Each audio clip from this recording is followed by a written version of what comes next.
On this episode of AV Week, we take a look at what associations you should join, whether from manufacturing, dealers, or end users. Also pushing BYOD, beyond collaboration, and the economic outlook of the AV industry. All that and more. Next on AV Week. The network for the AV industry. What are you listening to? This is AV. This is AVNation. This is AVNation. This is AV Week, episode 597, recorded Friday, January 27th, 2023. Community AV. This is AV Week, your weekly wrap-up of audio-visual news and information. My name is Tim Albright. I am your host. With us to discuss the news and information we have gathered this week. First and foremost, the only man in this industry who has better hair than me, Mr. Taft. Stricklin, welcome, sir. Hello, pleasure to be here. If you're not watching the video, just Google rock and roll, just add power, and you'll find Taft. Also with us is Ron Callis from OneFirefly. Welcome, sir. Hey, happy to be here. Thank you. Weird geography today. We're hitting both coasts, and I am stuck in the middle again. So there you go. There's enough rock and roll references there. Really quick housekeeping. By the time you're listening to this, the vast majority of the AVNation folks will be in Barcelona. God love them. So Godspeed to them as they run around and cover Integrated Systems Europe 2023 this week, 31st of January through the 3rd of February. You can check out everything at avnation.tv/ISE-2023 for all the coverage. Taft's company will be there. Just Add Power will be there. We'll be stopping by their booth, or their stand rather, over in the Europe. They call it the stands, not the booths.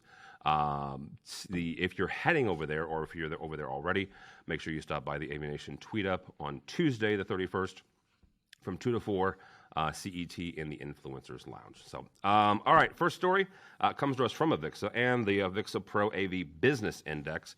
The November 2022 Pro AV Index shrank from 65.1 to 57. The Employment Index went from 61.2 to 59.8. Now, very, very quickly, those numbers don't mean jack squat to you unless you understand a couple things. Number one, 50 is the baseline, all right? So 51 would mean growth, 49 would mean contraction, all right? So a little bit of growth. However, in that growth in November, it went down from October's number. So October's number for the Pro AV, the actual business growth was 65.1 and went down to 57. Employment, which is typically a lagging indicator, also went down. I do not need to tell anybody here whether you are in higher education or you're in corporate AV or you're a dealer that's listening to this, we're all having issues in finding folks, right? It is a very, very tight market. Peter Hansen, economist for AVIXA, indicated, quote unquote, going forward, the trends are going to be difficult to project. Hansen also pointed out to positive inflation numbers in the fall of 2022 as good signs for the industry. The Consumer Price Index, or CPI, for November was down to 7.7%. December's number was down to 6.5%. That's in contrast to June's number. Inflation was at 9%. So certainly, inflation is going in the right direction for the industry, right direction for us, quite frankly, as we all go to the grocery stores. But Taft, we'll start with you on this. What does this Pro AV Index tell us about the industry in general, about the health of the industry going into 2023? You know, we're all waiting for that looming huge recession or the market to crash, even further. And so these numbers are a little refreshing to me because we're not going completely backwards. The thing that we're seeing is not fewer projects, but more projects being put on hold for a little bit, or they're taking longer overall. Like, we have product, but I have somebody who's like, if I could get the other things to finish the job that I've been waiting 4 months for, it's great. Having your stuff sitting here right now and we can't complete it is a whole different thing. And then we've seen some large scale groundbreakings just get paused. I mean, interest rates are. I have to tell you that interest rates right now are not so great, especially if you want to borrow a bunch of money, and throw stuff at it. So I when I read this report prior to us doing this call, I was a little bit surprised, and I was actually kind of happy that it wasn't as bad as I thought it was going to be. So our industry is important. Years and years ago, we were the auxiliary toys that some people threw in. Now it's the backbone and the lifeblood. It truly is. I mean, nobody's building anything without doing, at least tapping into our industry some way somehow. So, I was impressed with the numbers and happy. All right, Ron, from you and the folks that you talk to from the dealer side, what does this say to the dealers, but also what are they hearing back from their customers? It says there's business out there to be had, and good businesses have an opportunity to grow despite the economic conditions. So whether it's a growth economy or a downturn or recessionary economy, there's the need and demand both on the residential and the commercial side for what we do as an industry. And we're seeing certainly some curiosities happen in the market. I'll describe the resi side of the business first. We are absolutely seeing certain types of projects, generally what I'll call your smaller projects, maybe 75K and below. Depending on your market, they have either decreased or they've evaporated. And so that's a certain consumer, I'll call it your lower end of luxury wealth, or your upper middle class and your lower end of wealth are generally pulling back and getting a little tighter and maybe not spending that money on projects. Your luxury projects, call it your projects 100 to 200K plus, are as hot today as they've been. I mean, they are, those projects are out there. Dealers are picking those projects up. What makes it stressful for the integrator that maybe has built a large portion of their business around smaller cash flowing projects is that if that project is no longer there and only the larger projects are there, the cash flow dynamics in your business now are completely different. And then if you look at the commercial end of the spectrum, we're seeing just at a feverish pace commercial AV firms engaging, not to be self-promotional, but they're reaching out to us at a feverish pace. And I interpret that to mean they're looking into the future and they're saying, what are we doing to increase our brand recognition? Or what are we doing proactively to increase the probability that we'll be the ones contacted for work? And so I see that as a sign of fear in the marketplace. But yet the true recession, the doom and gloom, the sky's falling, I'm not seeing it. If you look in the numbers nationwide, at least in North America, you're also not seeing it in the job reports.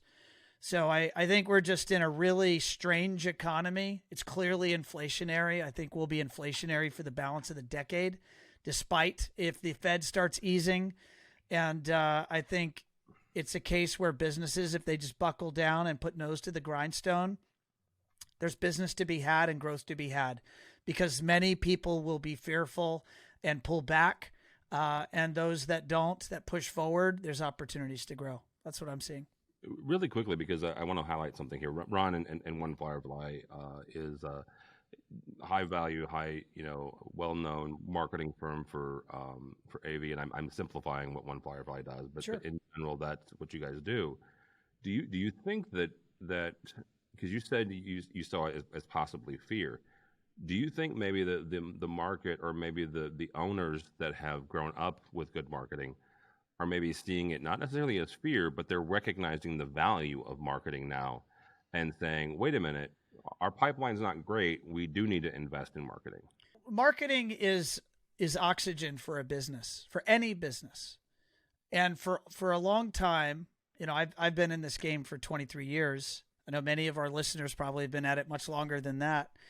But I've been at it for a couple of decades now, And marketing historically has been branding and marketing, right? So I'm going to call it branding, which is the positioning of your business. Yeah. And being consistent and proactive in that. And then marketing, whether that's inbound or outbound marketing, it is historically been at the bottom of a long list of priorities for business operators.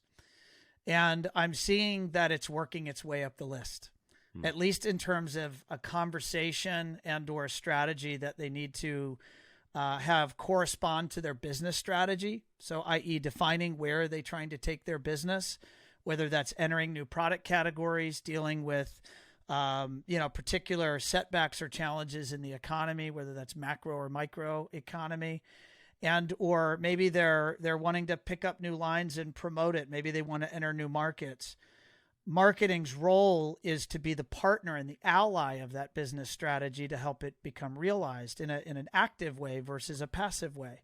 And I think that we, OneFirefly, and many others are out there educating around that concept.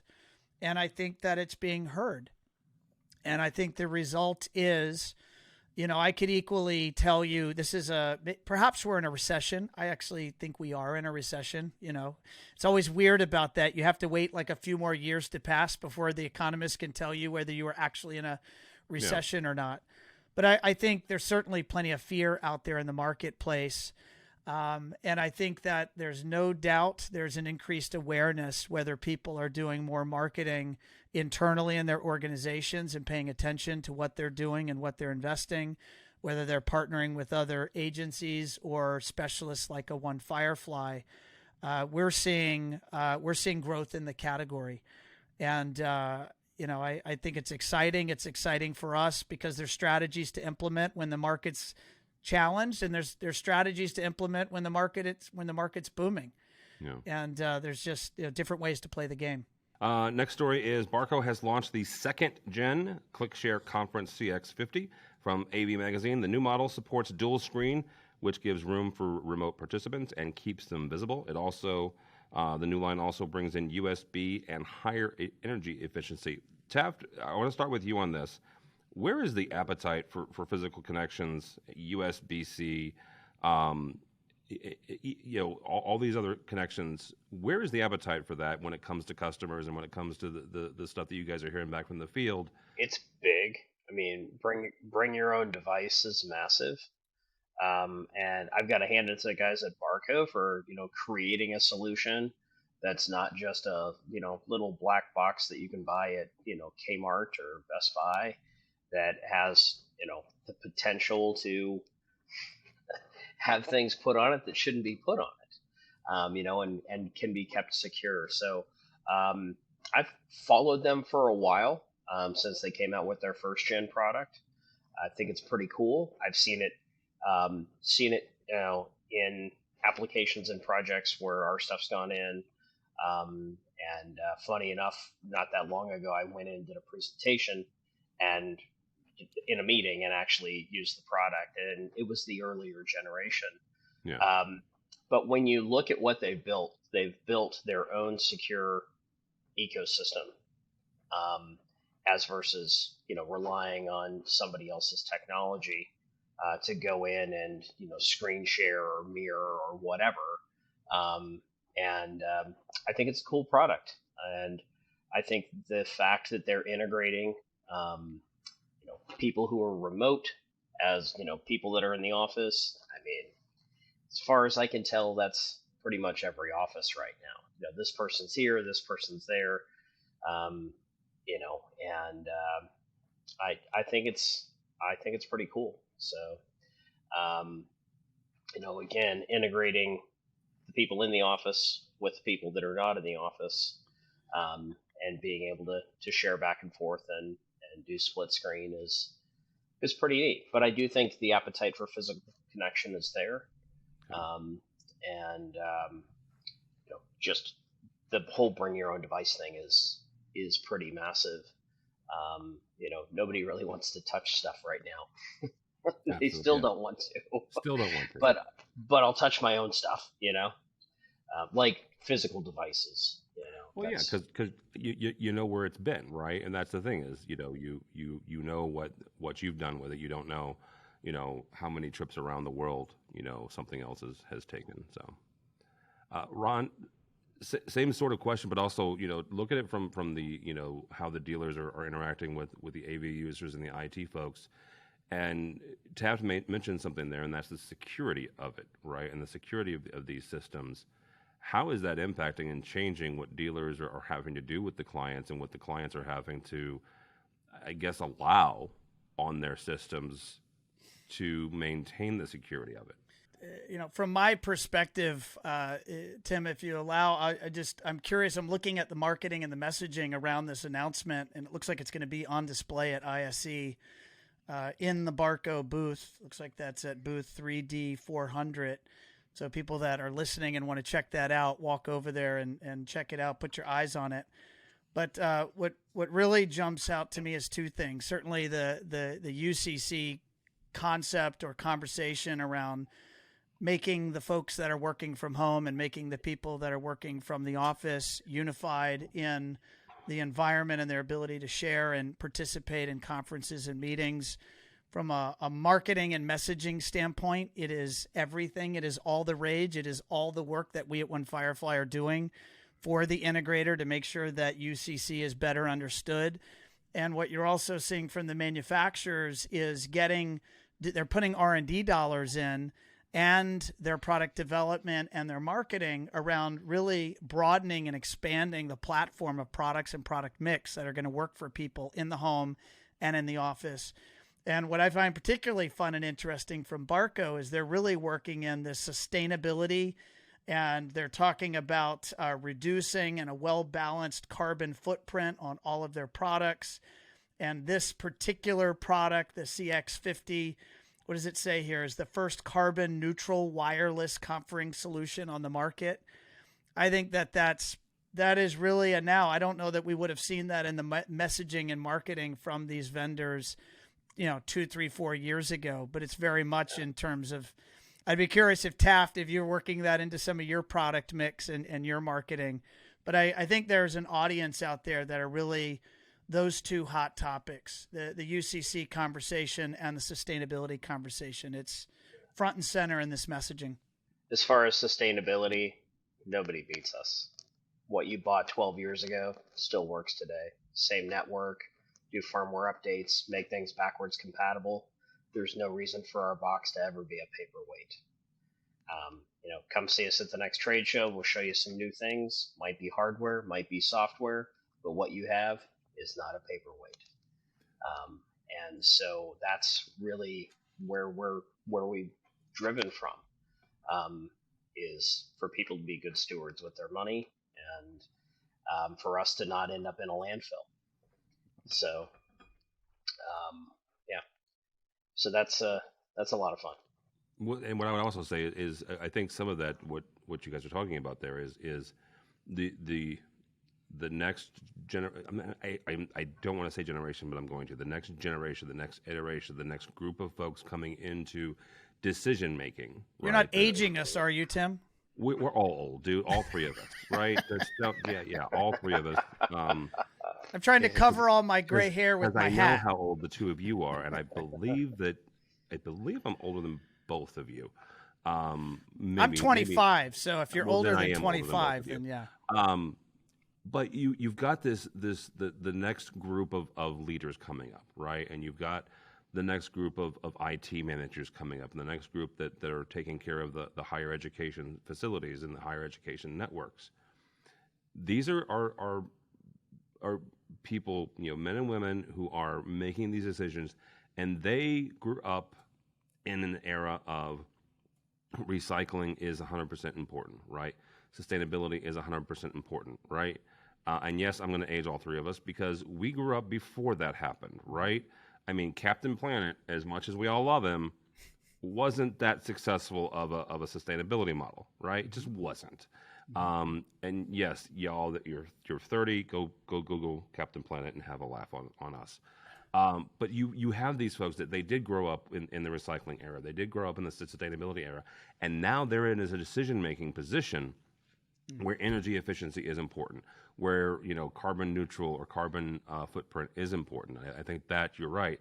that's going to be, really, really crucial as, they start getting more and more decision-making power when it comes to the final product getting put into their system. There's likely mandate. I'm speaking above my pay grade here, but I'm betting at a number of institutions, there's probably mandates to be acquiring technology or making purchasing around products that do meet some sustainability requirements. I would imagine that's probably what we're seeing here from Barco in this messaging, is they know very exactly their target market, and that's probably one of the requirements to get this product placed. Yeah, I mean, we can start with LEED, right, certification, and go from there, right? Absolutely. All right, final story comes to us. Final story is AtlasIED has joined the Security Industry Association, and real quick disclaimer: AtlasIED is a sponsor of AVNation, as is Just Said Power. AtlasIED, according to the story, announced joining the SIA, the Security Industry Association. The group has over 1,200 member companies representing thousands of security leaders and experts. According to Michael Peevler, Vice President of Sales for AtlasIED, quote unquote, joining SIA represents another crucial step to deepen our collaboration within the security industry. Taft, I'm going to pick on you first. I'm going to wrap it up because our very lovely guest that was supposed to be here from an end user did not able to make it, so I'll kind of take hers. But Taft, from a manufacturing standpoint, what other groups other than AVIXA, who we'll all go see it in June, what other groups should you guys join? We're in AVIXA, we're in CEDIA, and that's for us pretty much it. Okay. So something like the security side of the business doesn't make sense for us, being a video over IP company. Outside of that, we participate in several other trade shows that are, hospitality driven and things like that. But as far as other quote organizations that provide a trade show and education, and mind share, those are the only ones that we're currently in. So. Mr. Callis, from a dealer standpoint, from an integrator standpoint, what other organizations should those folks take a look at? Yeah, I think there's two primary classifications. One would be associations, which are generally not-for-profits. And, you mentioned AVIXA, you mentioned CEDIA. The other we joined a year ago is NSCA. Yep. Great group, approximately 1,000 systems contractors, primarily on the commercial side of the spectrum, handful, small percentage, likely in the 5 to 10% range would be my guess, are in what I'd call a resi-mercial mix that are members of that group. And I think those entities are great if you participate. It's like anything in life. If you don't do your part, you may not realize the full benefit. So if you join and participate by going to conferences, I think they can be pretty fantastic. The BLC, the Business Leaders Conference for NSCA, is actually coming up in February, so people that want to check that out certainly should. And then the other category would be your buying groups. And the residential side of the business has had a plethora of buying groups. Oh, yeah. There's Nationwide, there's ProSource, there's HTSA, and there's Azione. Azione is eminently going to be spinning up a commercial buying group. Oh, wow. Which I may be breaking that news here, but I don't think that's a secret. But that's going to be. You can check before we publish. How about that? Yeah, please. We'll want to verify. Send Mitchell a crazy email. I am on the board of Azione, although I don't have a role in making that bigger picture decision for them. But they are going in the direction of commercial. And I want to say there's a couple of commercial buying groups. I don't have their names on the tip of my tongue. Maybe Tim, you might have those names, but if not, we could drop them in the show notes.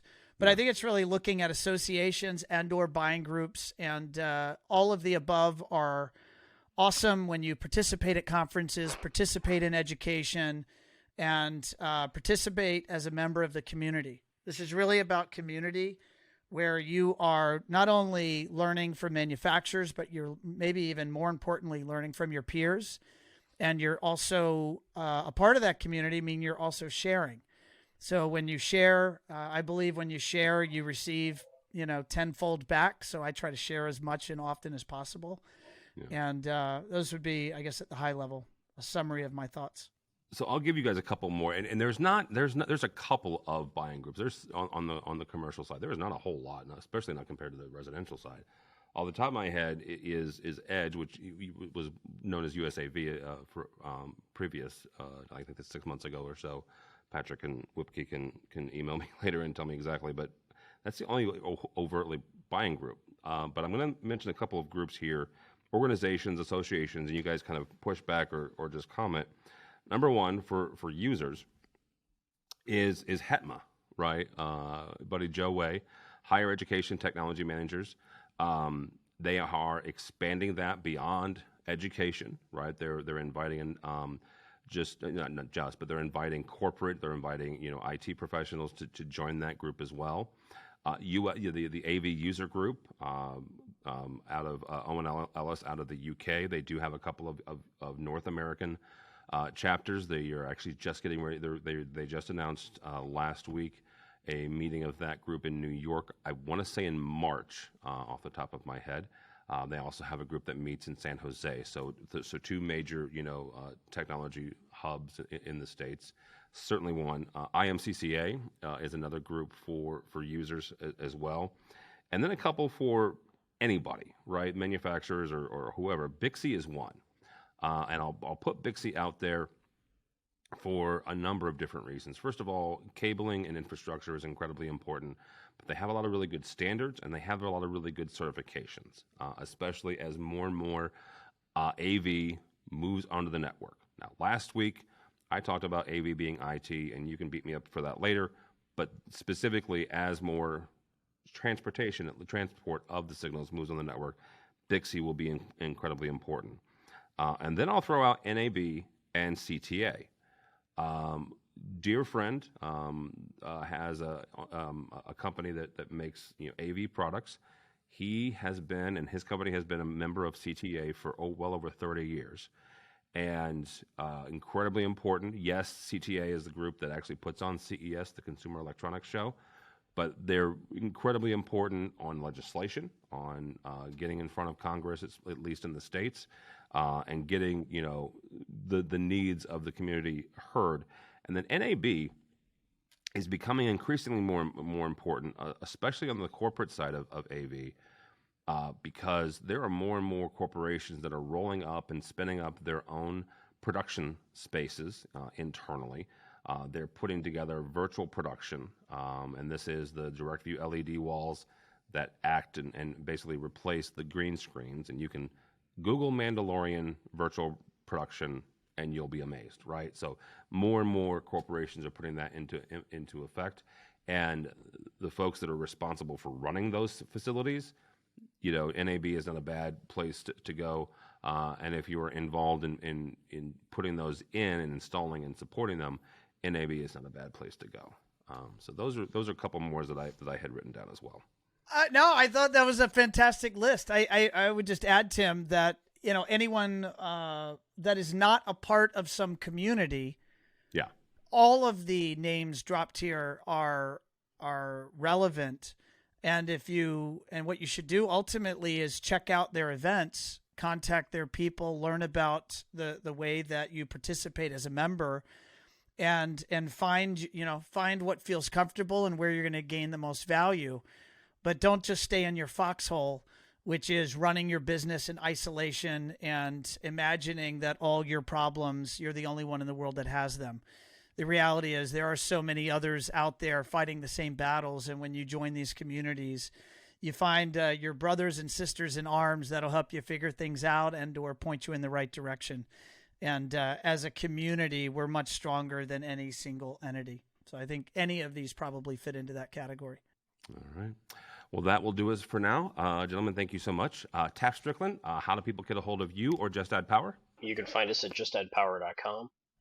We're also on all the social medias, and my email is really easy. It's Taft, T-A-F-T, @justaddpower.com. So that's the best way to get a hold of me. Very good. Mr. Callis, how do people get a hold of you or OneFirefly? Best to go to our website, onefirefly.com, and/or if anyone wants to reach out to me directly, they can do that, ron@onefirefly.com, and that's one spelled out, O-N-E, OneFirefly. And appreciate you, Tim, for having me in Taft. It was a lot of fun. It's always fun. For me, for Tim Albright, do not follow me on the Twitters, although if you are following me on the Twitters, you will know that this is the date that we were recording this, I should say. So by the time you see this, it'll be past. Today is the most important date in Bears history. It is the celebration of the date that they beat the Patriots in the greatest Super Bowl ever. So that's it. But go by the website if you would, please. AVNation.tv. That's AVNation.tv. You will find this program and a host of others. As we are posting this, it is the last 3 days of the AVNation Reader's Choice Awards. So go by the website. Tell us what the best of 2022 was, and let your voice be heard. Also, I mentioned ISE at the top of the show. It happens the 31st of January through the 3rd of February. Go by avnation.tv/ISE-2023 for all the coverage, including you get to see Taft again, because he's on there, because we did a preview of their stand. But also go by the tweet up. It happens on Tuesday the 31st from 2 to 4 CET in the Influencers Lounge there in Barcelona. If you see anybody from AVNation, tell them we said hi. Especially if you see Mitchell Tulin, you have to absolutely. He loves hugs, so run up to him. Not really. Don't ask him first. I guess I should say ask him first. Mitchell's actually physically in the studio today, so he might throw something at me. But yeah, go by the website if you would please. AVNation.tv. That's AVNation.tv. Thanks so much for listening. Thank you so much for watching. That is all the time we have for AV Week.